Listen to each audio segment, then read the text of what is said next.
My name is Odie Hawkins, and I would like to say good evening, Monday evening, and welcome to yet another reading of what you might call parallel universes. What I'm doing, for those who may not be aware, what I'm doing is rereading columns from the African Times newspaper, columns that I wrote back in 1996, 1997, for 1 year. The column was called Africa Media Watch, and frankly, basically it had to do with what was happening in Africa and what was happening in America at that time within my small sphere of vision. And talk about coincidental happenings. The last reading we had last week was concerned itself with Native American images and affairs. And ironically enough, I was reading that column last week during the course of Native American Heritage Month. Mm-hmm. This particular column is called What's Happening? And I'm asking little questions about what happened to this person and what happened to that person and what happened to those people and what happened to those other people. It's called What's Happening.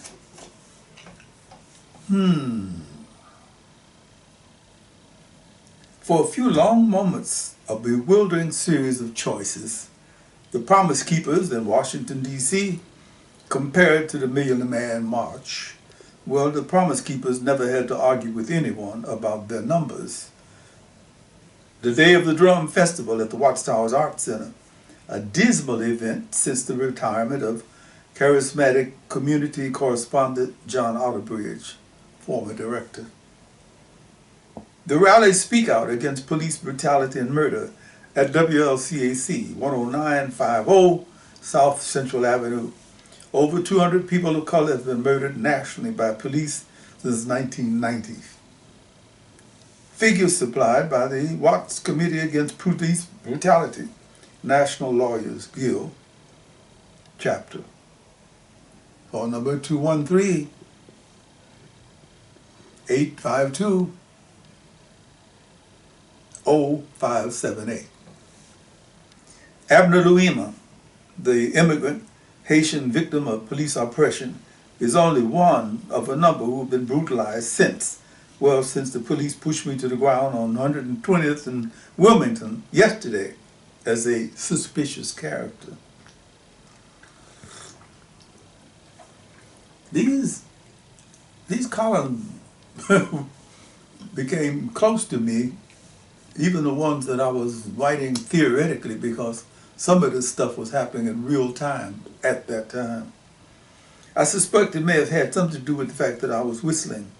I suspected whistling is against the law in South Central LA. Some people's laws. For long pregnant moments, what could be said about M.D. Hamilton, Richard Dado, and Otis O'Solom, the Watts Prophets? Would their 30 years of poetry make him be of interest to anyone? The release of their latest CD, When the 90s Came. Despite the fact that I wrote the liner notes for the CD, I had to step away from an entire column on the brothers.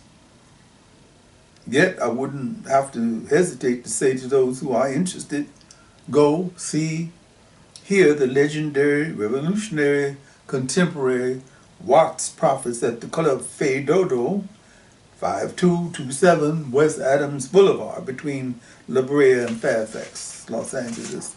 The Watts Prophets will do 2 live sets every Thursday in February at 8 p.m. $6, all ages. WLCAC, Watts Labor Community Action Committee, under the dynamic leadership of Terry Watkins. What's that about? Well, there's the 4th annual Civil Rights Festival, October 25th, 26th at WLCAC, 10950 South Central Avenue, 9 a.m. to 5 p.m. That would explain a lot to a lot of people. Been reading the life stories of Fela, Billy Strayhorn, Duke Ellington's alter ego, Ornette Coleman, Sun Ra, Django Reinhardt, and Miles Davis, authored by one of my ex-Watts Writers Workshop brothers, Quincy True.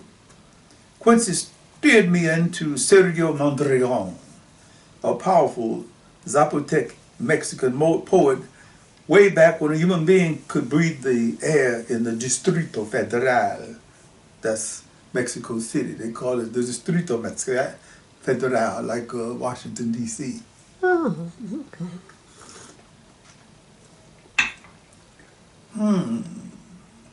Panafest in Ghana. Once again, the Ghanaians seem to be determined to remind our brothers and sisters on the western edge of the continent that they must acknowledge their responsibility for allowing the diaspora to begin on their shores. During Panafest 1994, popularly dubbed Panaflop, I attended an atonement ceremony in Jamestown, Accra, Ghana, that was performed by some of the most spiritually enlightened men and women in the country. Jamestown, you've been there, Zola. Jamestown, right there on the edge. Yes.